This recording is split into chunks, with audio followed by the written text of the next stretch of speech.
Well, hey there, welcome back to my little gardening show. It is day 6 of our seed starting adventure. And I got Sayla down here helping me. She's mixing up the potting mix. Good job, baby. I'm making castles. Are you making castles? Alright. So I've got I believe these are 6-inch pots by 3.5 square on the top. I've got them filled up about 3/4 of the way. The ingredients are Pro Mix, about half Pro Mix this go around, half Laga moss, peat moss. I added probably about 2 cups of this organic fertilizer I had left over I found, and about 1/3 of this bag were 4 pounds of worm castings. Put that all in there and then added about 1 gallon of water, and she's been breaking up the clumps and planting it right now. But the first go around of that, I've got my pots, 18 pots in each tray, these 10-20 trays. Got my blue kale that we just busted that open and kind of evaluating all the little seedlings to see which ones might be candidates for our trays. Well, hey Ron, how's it going, man? Thanks for stopping in, checking out what I'm doing here. We are potting up our blue kale from Baker Creek. Got my seedlings out, and we're going to figure out which ones are worthy of a container. So Ron, I don't know how you evaluate seedlings, but for me, I look at the root ball. Yeah. I look at the root stock that's developed so far. This one looks pretty good. It goes all the way down. I'm looking at the stems, making sure that they're pretty straight. And then I'm looking at the seed leaves, the first set for symmetry. And that one looks pretty good. Of all those characteristics, I mean, they're all important, but the root stock is probably the most important at this point. You know, I'm looking for something that's got the root stock. Yeah. I've already kind of filtered through these, you know, and there's some stragglers. Like here's an example of one that the top looks okay. The stem's fairly straight, but look at the root. Careful, honey. That root is pretty weak looking compared to this one.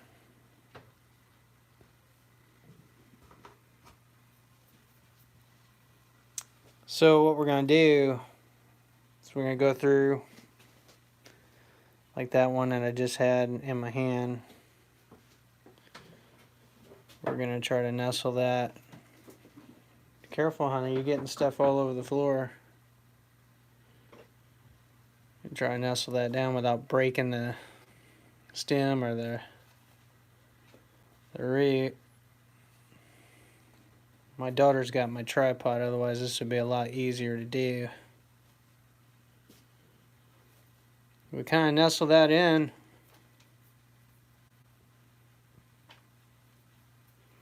Yeah, I've got some azomite as well. Where's that at? I got a bag of it right here. That stuff's pretty amazing stuff. It's got, I guess, all the minerals, including some bad ones like arsenic.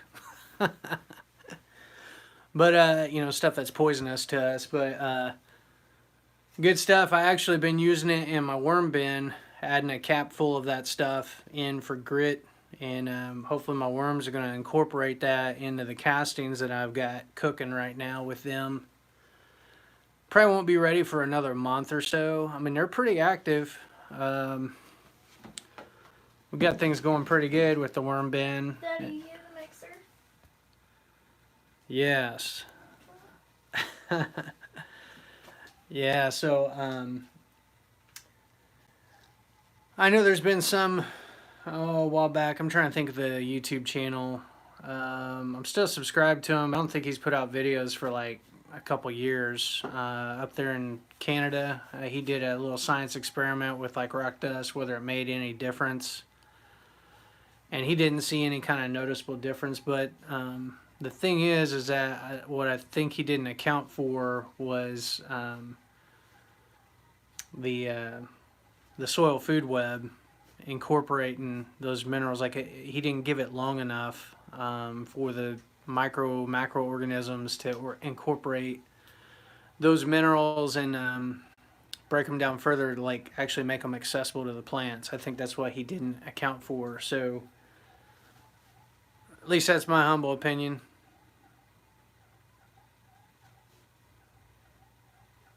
Oh, that's cool. I didn't know that. Huh. My sister grew sunflowers this last year. Did pretty good job with them. Maybe we'll do some more this year. Assuming there is a gardening season, assuming we're allowed to go outside. It's crazy what's going on right now. The economy's tanking. I guess, a lot of concern in like the bigger states like New York, where they've got the densely populated areas, and just my brother lives in Boston, and he's kind of freaking out a little bit. He actually had the symptoms of like the COVID-19 stuff and self quarantine because he couldn't get tested.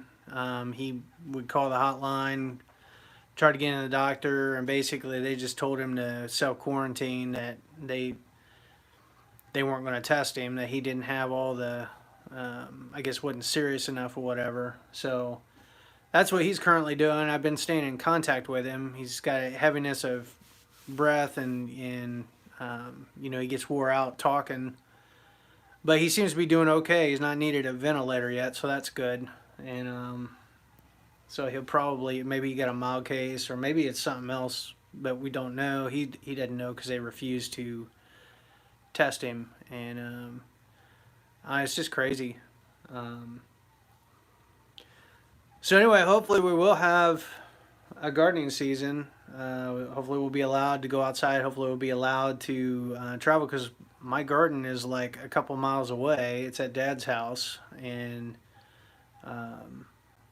so we'll see. I'm planning like we're gonna be able to do that. So hopefully we will. Appreciate that, Ron. Yeah, it's crazy what's going on today. Why does Olivia need a tripod? She's making bread upstairs. Why? Um, Why does she? just because she has time, because her calendar is cleared and there's like no activities, and a lot of the stuff that would suck our time is, we don't have that going on, so we can actually do things we enjoy. Daddy, Ah, okay, good to know. look, Daddy. What you got there? And let's flip this around. Then have this. Then I married him. Yep, you're doing good. You're having fun, aren't you? You're doing a good job mixing that up. That looks really good. Hey, you see these clumps like this? You can find those and break them apart. You can do it. I have confidence in you. Because I've been making forts. Yeah. Careful how you throw it, though. So, what do you think, Ron? Which ones look good? My camera's picking up the contrast here. That one looks pretty good. Some of the telltale sign on these, the rootstocks, yeah, the big clumps, that means the roots are really locked in. That one looks real good. Let's put that up against our,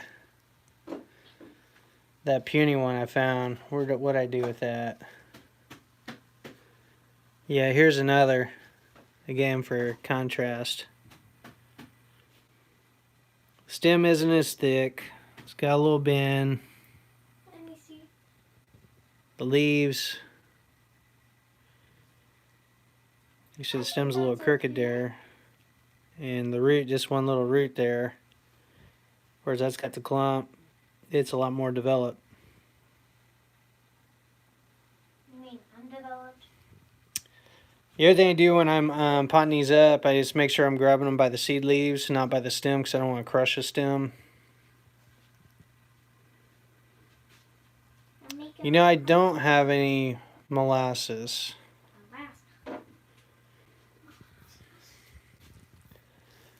What do you use the molasses for? Is it fertilizer? Gotta make that hole a little bigger with my dibber. Wait,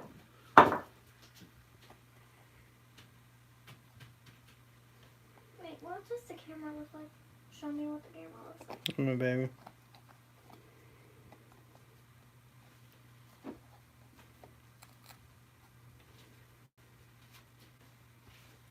Well, that's cool.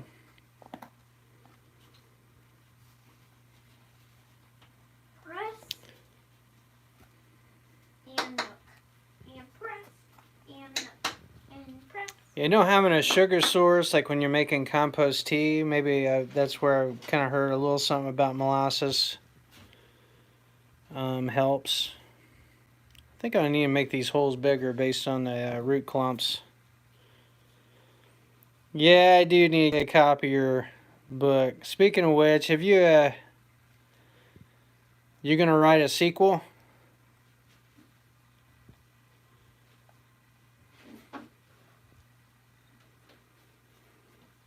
And also, have you been to Mrs. Green's channel?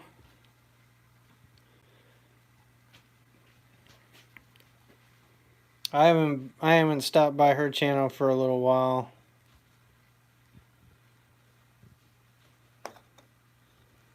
I should though. She's having a tomato growing competition.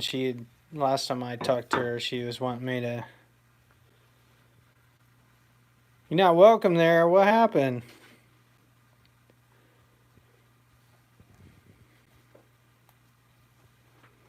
Did you guys have a disagreement on something?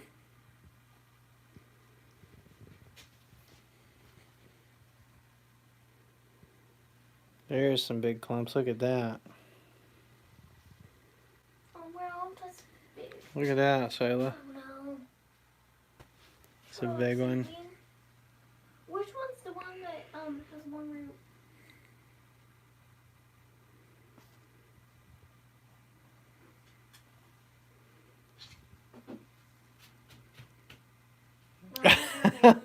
Yeah. Well, that's too bad. That's kind of like delivering a newspaper, you know. You get upset if it's delivered in the morning.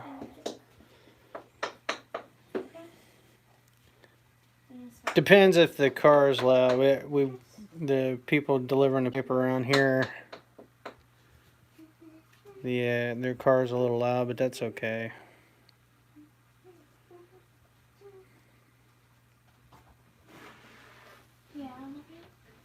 Oh, child, you found some painter's tape for me. Good job, child.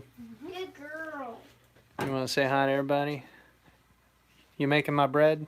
Yes. Good. I like bread. Of course you do. You're a carb person. Now, uh-oh. My shirt caught some of them. Once I get these potted up, like these look real nice. I'm going to hit those with a little bit of diluted nitrogen-based fertilizer. It could be fish emulsion or an equivalent. Try to get something that that doesn't stink as much.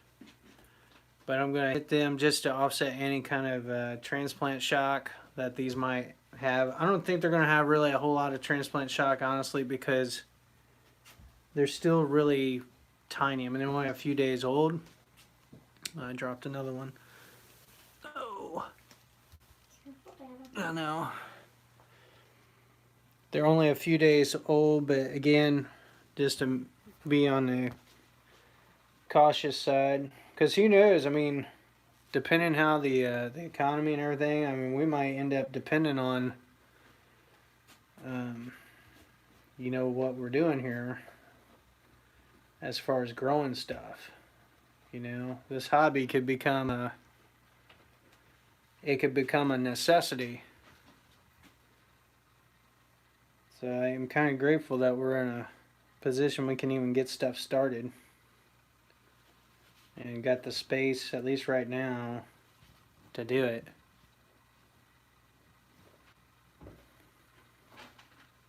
How do you think the dirt looks now? So, what's that? Dirt. I think it looks pretty good. Are you wanting to take a little break? Oh, yeah. You can take a break if you want. No, Yeah, it probably wouldn't be a bad idea. There's another one. That looks pretty good.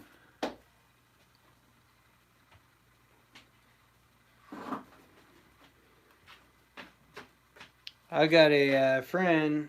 He stopped by the channel a few times. Stone Nickerson.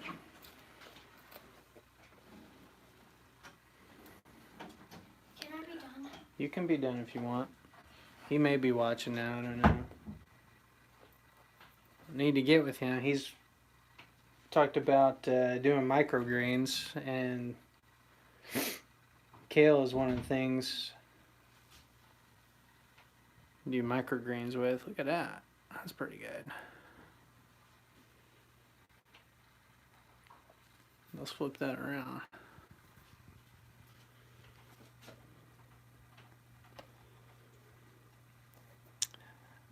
Ron, do you use LED lights or fluorescence, or you just use sunlight? How do you, when you're starting stuff, what do you do?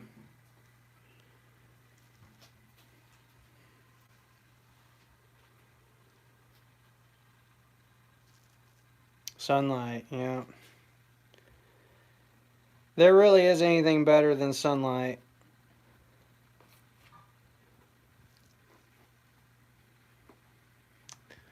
Right now I've got these LEDs going, and they're putting out quite a bit of light, 277 volts. And I got to keep them about a foot above the canopy or the foliage so that they don't get too much. But the sunlight, I know there's a lot of stuff. There's nutrients, what they call them, phytonutrients, that are only present or occur, like it requires sunlight basically to get those. And so that's the problem with growing stuff in artificial conditions, is that it's artificial. You're not getting all that you could.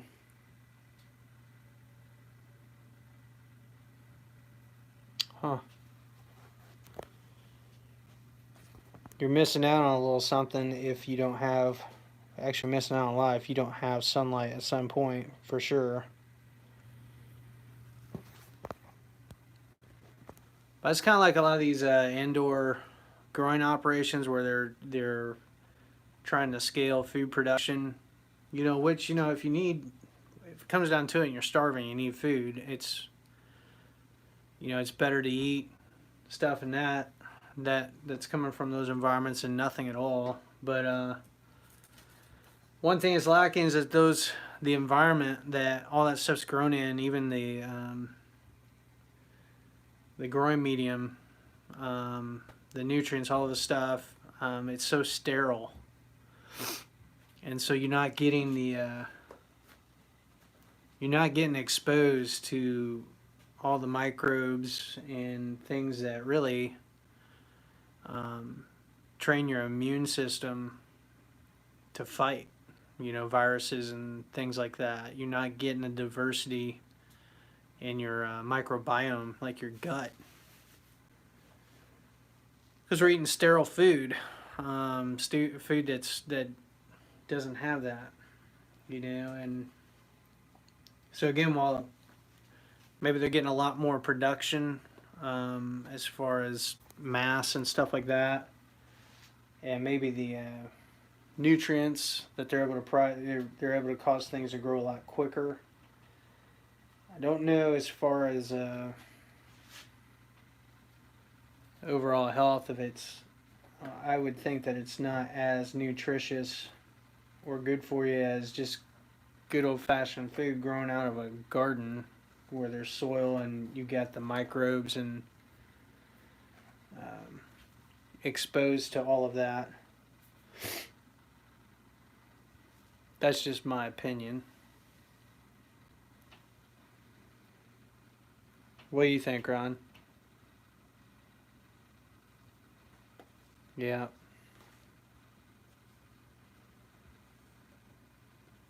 I mean, there's still a lot of stuff we probably don't completely understand.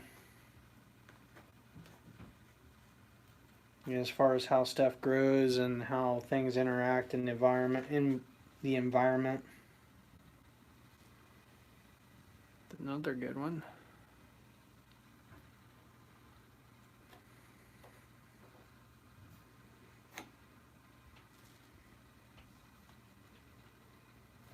Let's flip that around. You can see my progress.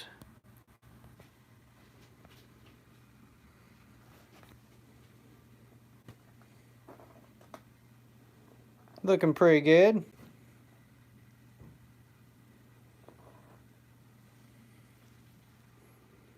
Four more to go. Which four should I pick? There's one that's got big clumps, but leaves not as maybe symmetrical. That's a candidate though. I think a lot of these are kind of the same boat. That's got a good root stock. The stem's got a little bend. Wonder if there's any in the tray that I overlooked.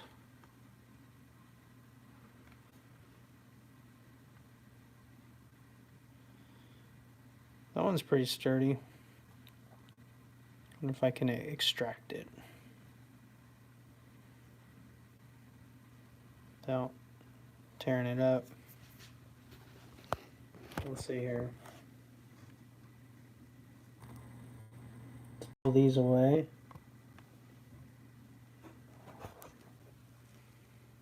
That looks pretty good.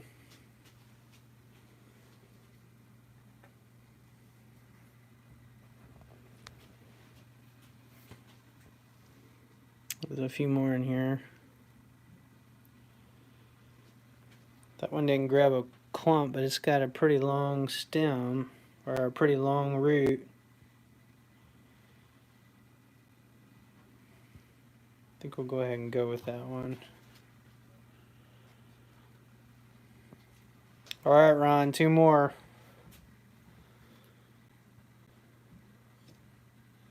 What do you think? This one look all right?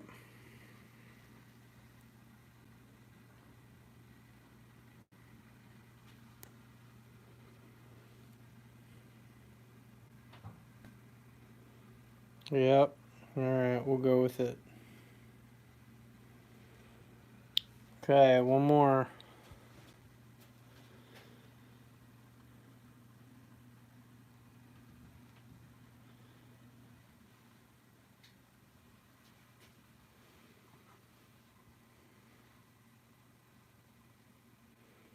One's got a decent clump and a decent root on it.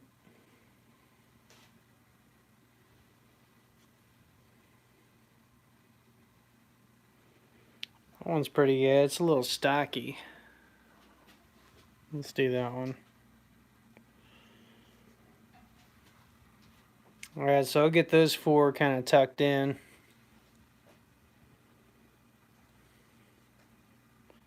That hole might have been just a little too big, so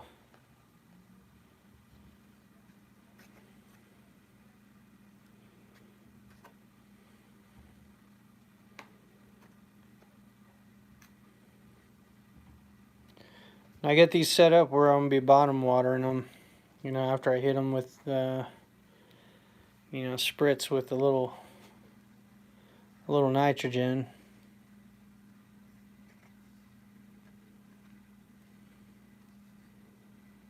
And I shouldn't hopefully have to feed them a whole lot since there's worm castings in this potting mix.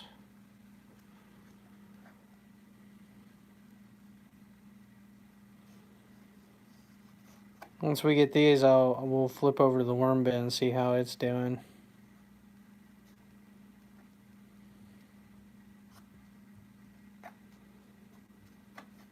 Ryan, you got a worm bin?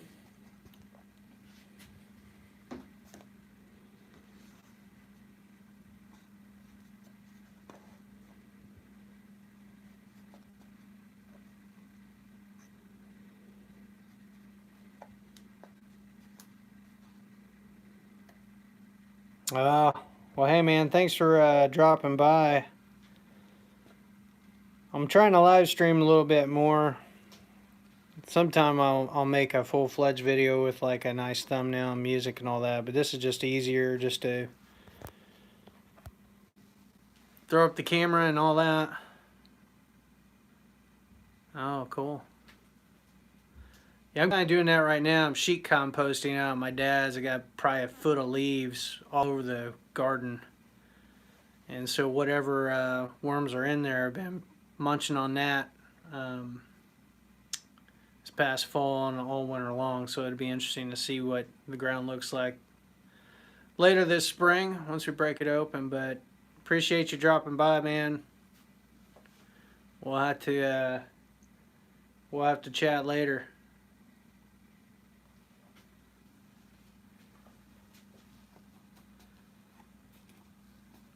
So,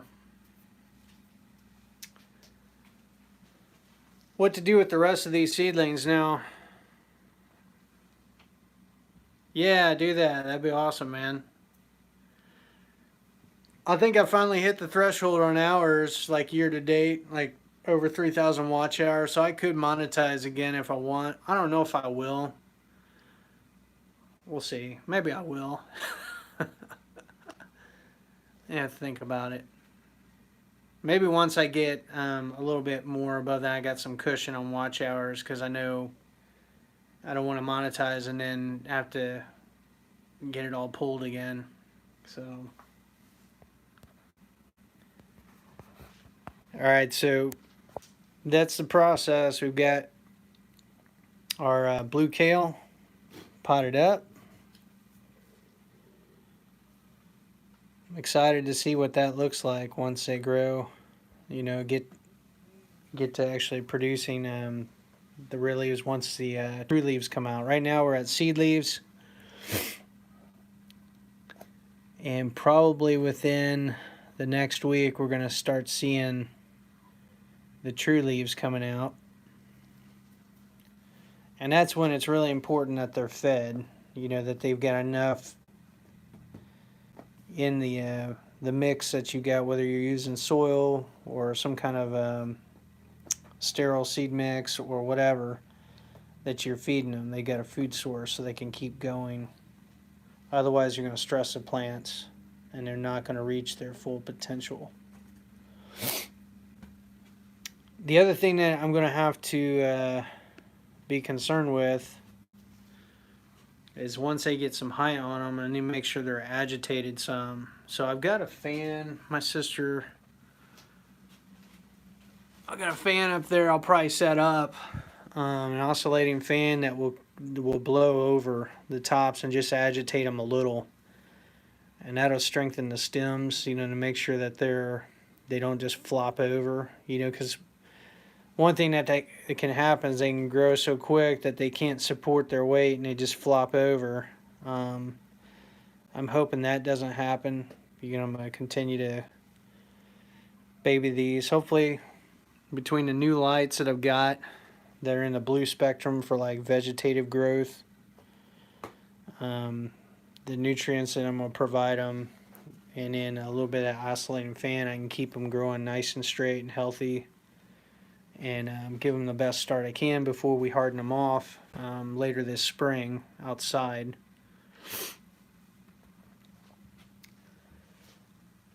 I'll probably do one more pot today, and then later tonight try to do at least one more, and then tomorrow probably finish them out.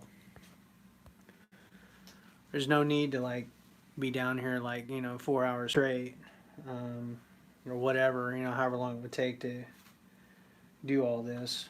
Yeah, that's one thing. Now there's one that's really good. Might have to pull one of those out that I put in that's maybe not as good as that. But there's no need to rush and like try to get all this done in one day. It needs to be, it should be enjoyable. And in years past, like when I first started gardening, seed starting and all that, look at that, there's another one. It's always a hard decision for me with these because you want to plant as many of these as you can. Anyway, starting out gardening, you try to do everything all at once and you just wear yourself out. You're better off just pacing yourself, trying to enjoy it. And also, like with planting dates, used to like trying to get everything started on certain days. Whereas now, it's not as critical because there's a lot of variables, and oftentimes, you try to start stuff too early, and it's just going to struggle through kind of the nasty months, especially if you're starting to move stuff outside.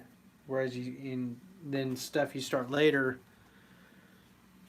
ends up catching up to it, and they're basically at the same stage of growth as they would have been had you just waited and started stuff a little later, because the temperature has a lot to do with it, as far as how fast things grow and all that. So anywho, I'm gonna get this stuff cleaned up, and then maybe we'll stream again later tonight, depending. But guess that's it for now. Until next time, happy gardening. Bye.